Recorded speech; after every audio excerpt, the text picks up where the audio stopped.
All right, so this is the haunting story. I figure it's best to start from the beginning. The way it began was through something that wasn't there. It kind of started out with, I would be in the kitchen preparing dinner. I would feel like someone was either behind me or getting ready to come up behind me, and nobody was there, and nobody was coming either. And so that was weird. There were two very specific type of physical sensations. One was a physical touch. And then it got to a point where I was actually touched on the back of my shoulder, kind of below my neck. And I, of course, turned around and nobody was there. The other physical sensation was of this animal that would brush up against your leg, but there'd be nothing there. There was a point in which I was going to sleep, and I looked over. There was a figure of a man standing next to the bed. The way it escalated over time, that it began to affect our dreams.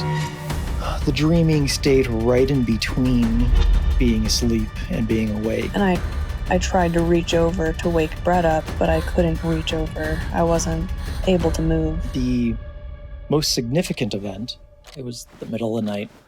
I woke up from a dream, or at least I thought I had woken up from a dream. And in the doorway to our bedroom was a silhouette. On a separate night, in this dream, my mom, it felt very forced.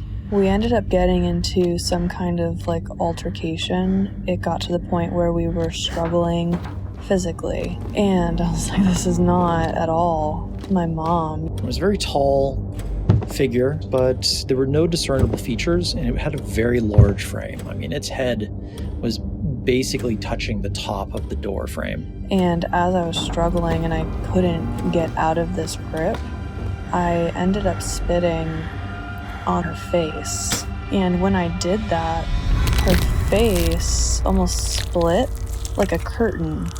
What came out was a very distorted man's face. And after that, I woke up. Out of nowhere, the silhouette ran from the door across the room, right out the window. I re-looked back at the door, and the figure was there waiting. It was very fast. I felt the pressure of the hand squeeze on my throat, and I couldn't breathe. I woke up because I heard gasping, almost like a shriek. Immediately, I went to him and I started holding his hands, and when he woke up, then he just started laughing. I sat straight up in bed and took a huge gasp of air. And for the next 2 to 3 minutes, I could not stop laughing. Told Tori kind of what just happened. I'm sitting there thinking, okay. And so after that, he was like, I'm going to take care of this. The next day, I spent a few hours clearing it out of the space.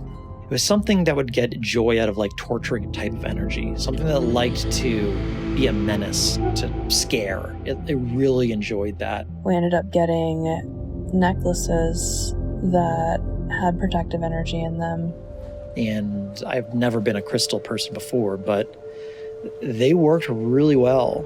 Put a bunch of black tourmaline crystals around the apartment. We placed them all throughout the house, and it all stopped.